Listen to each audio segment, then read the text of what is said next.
सबसे पहले तो मैं एक स्टूडेंट हूं और अगर आपको लग रहा होगा कि एक स्टूडेंट हमें क्या पढ़ा सकता है तो ध्यान से सुनिए। देखिए, एक स्टूडेंट जो होता है ना, वो अभी बिल्कुल नए नए में एक्सपीरियंस करके आया है, तो वो आपको न्यूली गाइड कर सकता है। क्योंकि जो टीचर हो जाते हैं, पुराने टीचर, उनका जमाना भाई बीत गया, अब जमाना आगे बढ़ गया है। हम भी ऑनलाइन पढ़े, हम आपको भी ऑनलाइन पढ़ा रहे हैं और बता सकते हैं कि आप कहां अकाउंट में लैग कर सकते हैं और कहां इतना तेज भाग सकते हैं कि 11वीं के अकाउंट में आग लगा सकते हैं। ओके, तो देखिए, आज हम पढ़ने वाले हैं बीआरएस की केस 4 के बारे में। हमने केस 3 पूरे कवर कर लिए हैं और जितने आपके अकाउंट के पिछले चैप्टर है ना, वो सब भी हमने कवर कर लिया है। अगर आपने नहीं देखा तो देख लीजिएगा। तो चलिए, आज हम पढ़ेंगे केस 4 के बारे में और उनके न्यूमेरिकल्स करेंगे, वो भी अपनी बुक से। ओके, तो चलिए आज की वीडियो शुरू करते हैं। So guys, let's start video number 48।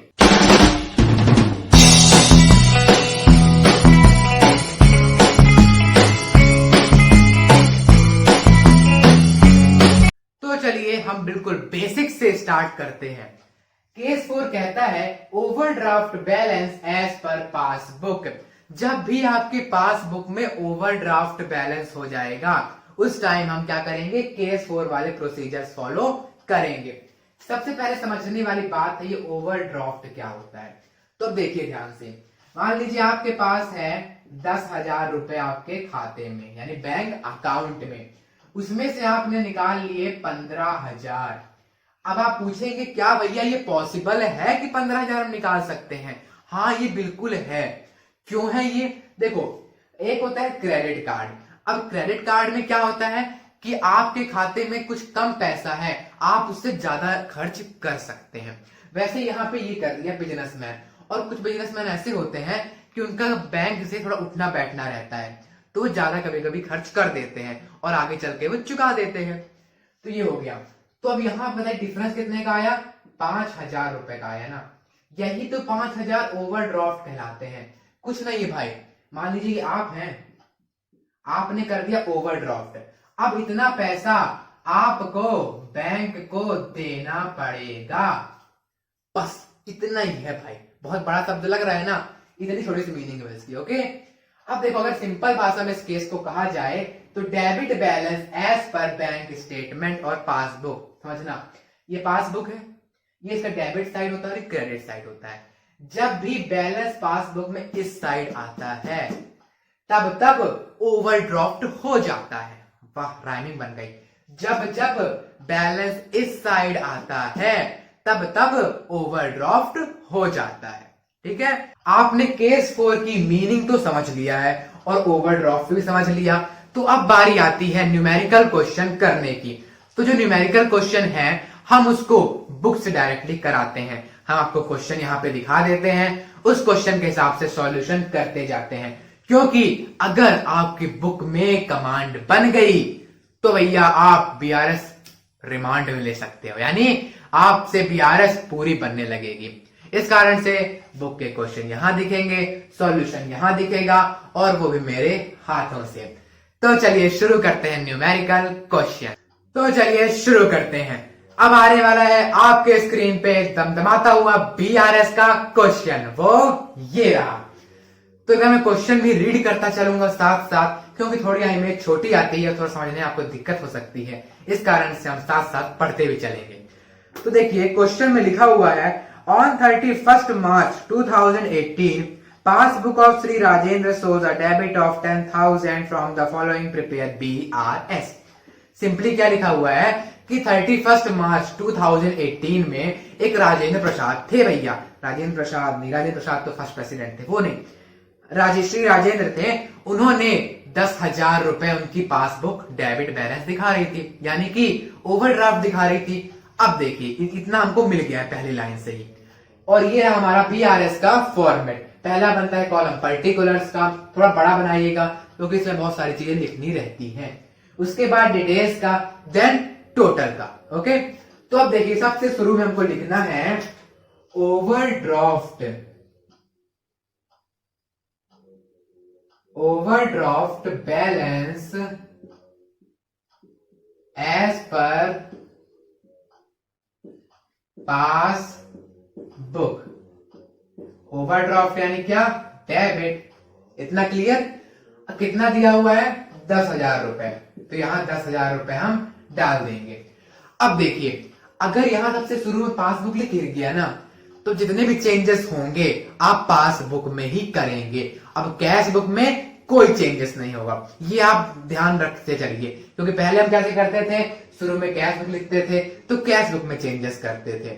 अब यहाँ पासबुक लिखे हैं तो पासबुक में चेंजेस करेंगे। ठीक है, अब बढ़ते हैं आगे। लिखा है number first, cheques amounting to 8,000 drawn on 25 March 2018।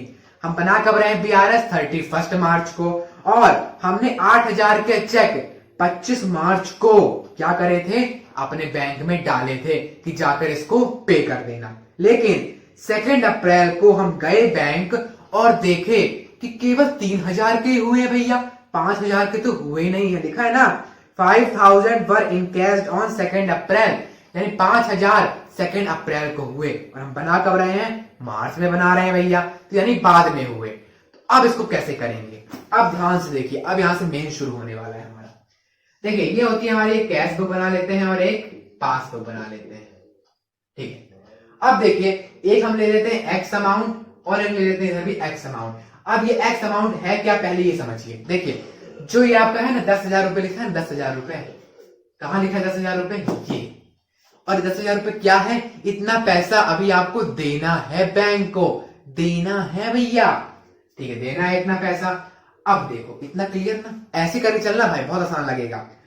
अब क्या हुआ, यहां जाते ही देखे आपने कि 5,000 का चेक तो भैया हुआ ही नहीं हमारा, और पहले आपने कितने का लगाया था, समझना 8,000 का लगाया था। देखो, आपको लगा कि हमको 8,000 रुपए अभी और देना पड़ेगा।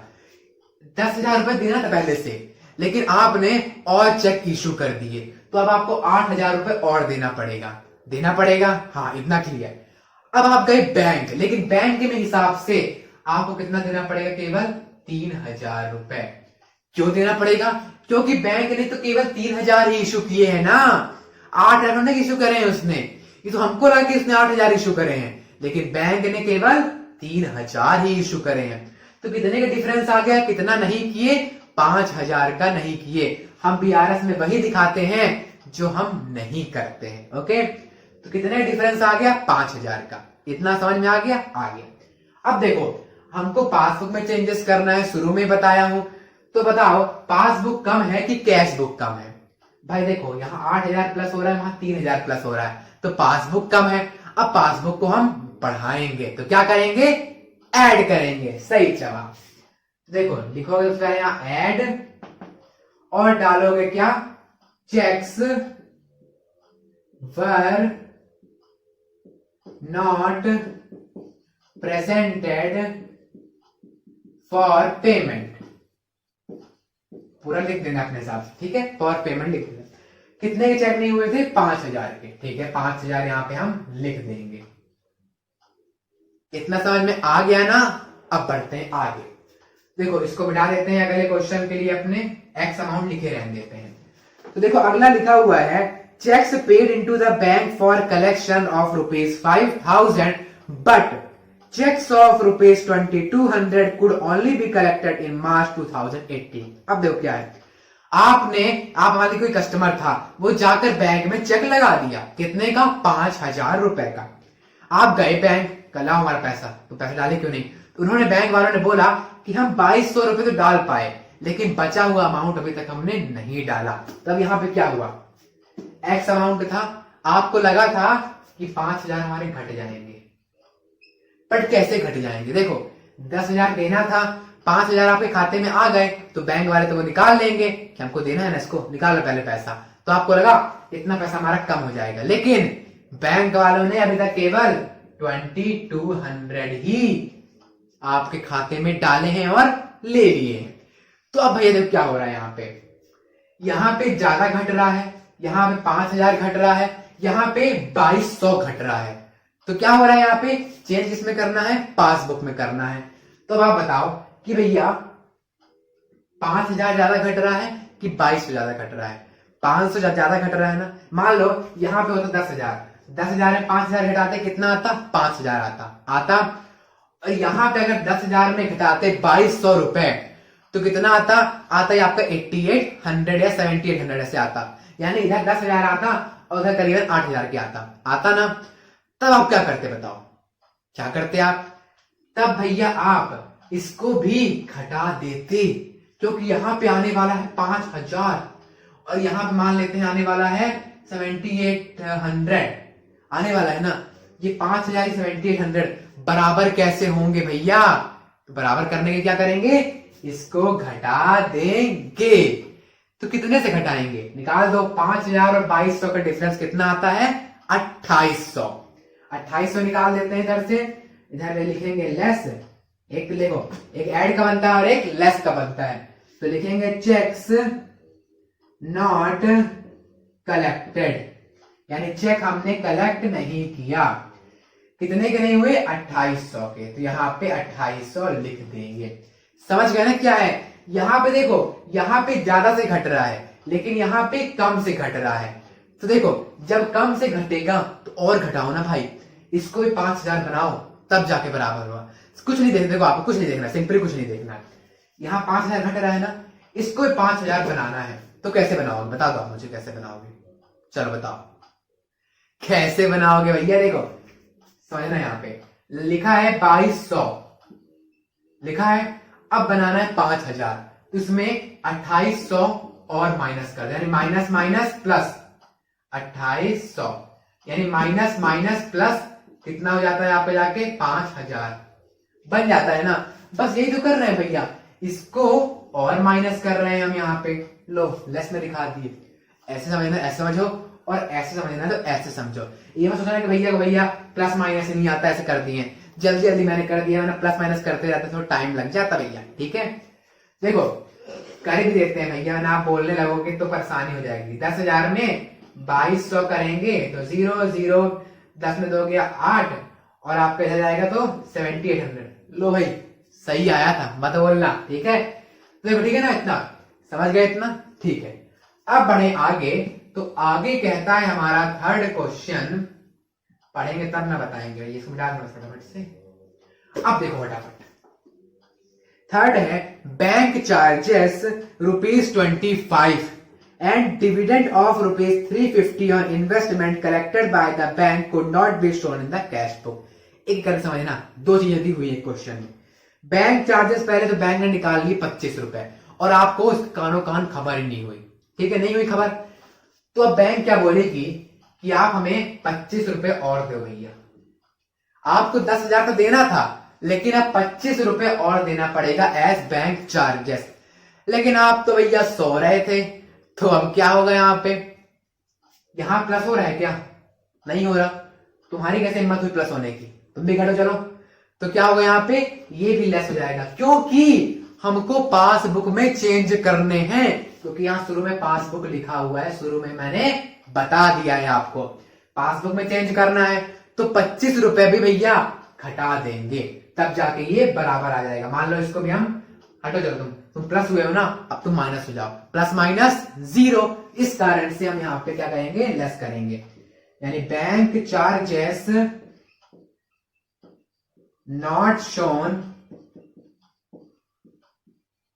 इन कैश बुक। कैश बुक सी भी लिख देता हूं मैं अभी, 25 रुपए। ठीक है, अब आगे बढ़े। आगे लिखा हुआ है इसी में 350 on investment collected by the bank, और 350 रुपए बैंक ने कलेक्ट किए एज इन्वेस्टमेंट। यानी कि अब बैंक बोलेगा कि आप हमको 350 रुपए कम देना, लेकिन हम तो भी सो रहे थे, पता ही नहीं इन्वेस्टमेंट का पैसा आने वाला है। तो अब क्या होगा? ये घट रहा है लेकिन ये तो बढ़ा हुआ है। बैंक बोलेगा नहीं, कैसे बोलेगा? घट रहा है ना, चल बढ़ बेटा बढ़। तो अब क्या करना पड़ेगा? इसको भी आपको बढ़ाना पड़ेगा। तो क्या लिखेंगे? Investment collected not shown in CB. CB यानी कैश बुक। ठीक है, कितना? 350 रुपए। क्लियर इतना? क्योंकि हमको कैश बुक पासबुक को बराबर बनाना है। बार बार बता रहा हूं क्योंकि आपको याद रहे ये बात। लास्ट आता है A bill of 10,000 was retired by the bank under rebate of rupees 150, but the full amount was credited in the cash book. ये बहुत अच्छा क्वेश्चन है और बहुत समझने वाला भी है। सबसे पहले समझना पड़ेगा बिल क्या होता है। एक बिल ऑफ एक्सचेंज आपका अलग से चैप्टर बना हुआ है, आप वहां बहुत ही डिटेल से मैं आपको वही समझाऊंगा, लेकिन थोड़ा बहुत हम नॉलेज आपको दे देता हूं।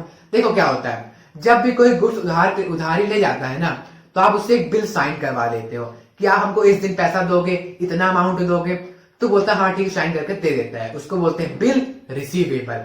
तो देखो बिल रिसीवेबल को जाकर आप बैंक में दिखाओगे ना, देखो हमारा बिल रिसीवेबल भैया, तो बोलेंगे अच्छा बिल रिसीवेबल, तो बोलेंगे हाँ, तो आप उस बैंक को बिल रिसीवेबल दोगे और बैंक वाले आपको उसके बदले उतना पैसा दे देंगे, लेकिन वो कुछ चार्जेस रख लेते हैं, समझना।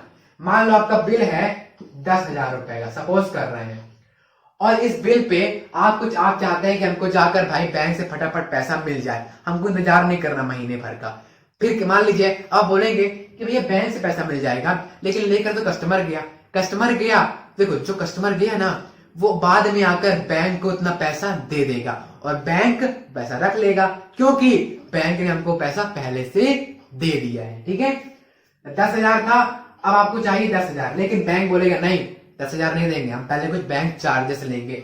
वो 50 रुपए हो सकता है, 100 रुपए हो सकता है, एज पर बैंक। कितना अच्छा बैंक है भाई, चले जाओ आप स्टेट बैंक में, SBI वगैरह में 150-150, 200 रुपए रख लेते हैं डिस्काउंटिंग चार्जेस। ठीक है, तो बैंक से डिपेंड करता है। तो यहाँ यही बोल रहा है कि 10,000 रुपए का गया बिल का पैसा निकलवाने, लेकिन उस पर क्या हुआ, 150 रुपए उन्होंने रिबेट ले लिया, डिस्काउंटिंग सिंपली चार्जेस कर लिया। 150 रुपए बोला कि नहीं भाई हम तुमको कितना देंगे, 9,250 रुपए देंगे, 9,950 रुपए देंगे। बोलो ठीक है, हो गया, जल्दी पैसा मिल रहा है, दे दो चलो। लेकिन आप जब आए लेकर तो भूल गए भाई हम 150 रुपए देकर आए। आपने क्या किया, इसको मिटा दो, आपने आते ही क्या किया, यहाँ पे दिखा दिया कि 10,000 रुपए हमको बैंक ने दे दिया है। अब आप बताना यहां पे प्लस क्यों हुआ। देखो हम 10,000 तो ले आए, लेकिन जब आप लेकर आए ना, तो आप भूल गए कि भैया हमको 10,000 नहीं, हमको 150 रुपए रिपीट भी देकर आए हैं। यहां आपने क्या किया था, 10,000 रुपए लिख दिया था, ठीक है, लेकिन आए भैया 150 रुपए मिले हैं, 150 मतलब कट गए हैं। तो उस टाइम क्या हुआ, यहाँ पे तो बैंक वालों ने बोला कि 9,950 नहीं, 9,850, हाँ 9,850 रुपए देना था भैया आपको, ठीक है, इतना क्लियर। लेकिन यहाँ आपने 10,000 रुपए दे दिए, यानी ये तो बढ़ी है, ये घटी है, तो 150 रुपए और बढ़ा देंगे। तो यहाँ पे आप लिख देंगे, क्या लिखेंगे, क्या लिखा हुआ है क्वेश्चन में आपका कि हाँ, bill not recorded as rebate in cash book. देखो सिंपली क्वेश्चन से लिखना पड़ता है ये वाला आपको, ठीक है ना। कितना हो जाएगा 150, क्योंकि 150 ही हमने ज्यादा रिकॉर्ड कर दिया, और अगर उतना ही हम कम करते तो दोनों बराबर आ जाता है, ठीक है। तो 150 यहां बढ़ा देंगे ताकि ये भी 10,000 के बराबर आ जाए। तो देखो हमने यहां पे सभी कर लिया है। अब आखिरी में हम करेंगे, इसमें आखिरी में जिसका सॉल्यूशन आएगा, चलिए अब वो करते हैं। तो देखिए बिल्कुल लास्ट प्रोसेस, सबसे पहले आप इनका एक ऐड कर दीजिए, 5,000 प्लस 350 प्लस 150 कितना होता है 5,500। भाई सीधे सीधे है, 350 और 150 500 प्लस 5,000 5,500। फिर इसका और इसका ऐड कर दीजिए तो कितना हो जाएगा 15,500, इतना क्लियर। फिर उसके बाद 2,800 प्लस 25 का भी ऐड कर दीजिए, 2825 यानी 2,825 आएगा। अब बिल्कुल लास्ट में अपना रिजल्ट पाने के लिए इसको और इसको घटा दो भैया, तो कितना आ जाएगा, आएगा ये आपका 12,675, इतना आएगा। और उसके बाद इसको भैया ताला लगा के ऐसे बंद कर दो, ठीक है। लेकिन उसके पहले भी आपको एक और काम करना है, थोड़ा बहुत बड़ा महत्वपूर्ण काम है। क्या काम है, हाँ भाई, सब्सक्राइब, शेयर, लाइक और बेल आइकॉन दबाना है, ये बहुत बड़ा महत्वपूर्ण काम है। लेकिन थोड़ा उससे भी ज्यादा महत्वपूर्ण काम सुनिए, यहां पे क्या लिखना है अपने को। देखो यहाँ पे overdraft balance as per passbook है ना, तो यहां पे नीचे लिखोगे आप overdraft balance as per cash book और क्रेडिट। समझाता हूं क्यों। देखो ऊपर पासबुक से क्वेश्चन स्टार्ट हो रहा है तो नीचे कैश बुक पे क्वेश्चन आके खत्म होगा। और अगर देखो ओवरड्राफ्ट बैलेंस पासबुक में क्या कहलाता है, डेबिट, तो ओवरड्राफ्ट बैलेंस कैश बुक में क्या कहलाएगा, क्रेडिट। ठीक है, और यहां से अपना क्वेश्चन खत्म कर सकते हैं। तो यहां पे अपना हमने रिजल्ट पा लिया है और आज का क्वेश्चन भी समाप्त कर लिया है। अब हम अपनी अगली वीडियो पे शुरू करने जा रहे हैं नेक्स्ट चैप्टर, यानी कि चैप्टर ट्रायल बैलेंस। और ये हमने आज बीआरएस चैप्टर खत्म कर दिया है। हमने आपको चारों केसेस बताए हैं, अगर आपने नहीं देखा तो देख कर आइए। और साथ साथ पूरी बीआरएस की थ्योरी भी हमने आपको कवर करा दी है। उन सब वीडियोस की लिंक डिस्क्रिप्शन बॉक्स में दी गई है, तो जाकर देख लीजिएगा। एक बात और, अगर आपको किसी भी क्वेश्चन में डाउट आ रहा हो तो आप बेझिझक कमेंट बॉक्स में आकर वो क्वेश्चन लिखें, या कोई कॉन्सेप्ट है वो लिख सकते हैं, या फिर वहां नहीं लिखना तो डायरेक्ट आप डिस्क्रिप्शन बॉक्स में आए, वहां इंस्टाग्राम टेलीग्राम की लिंक दी गई है, वहां पर आके हमसे कनेक्ट हो और अपने डाउट हमसे शेयर करें। हम आपको उसके सॉल्यूशन प्रोवाइड करवाएंगे। तब तक के लिए स्वस्थ रहिए, मस्त रहिए, पढ़ते भी रहिए। Bye bye, have a good time.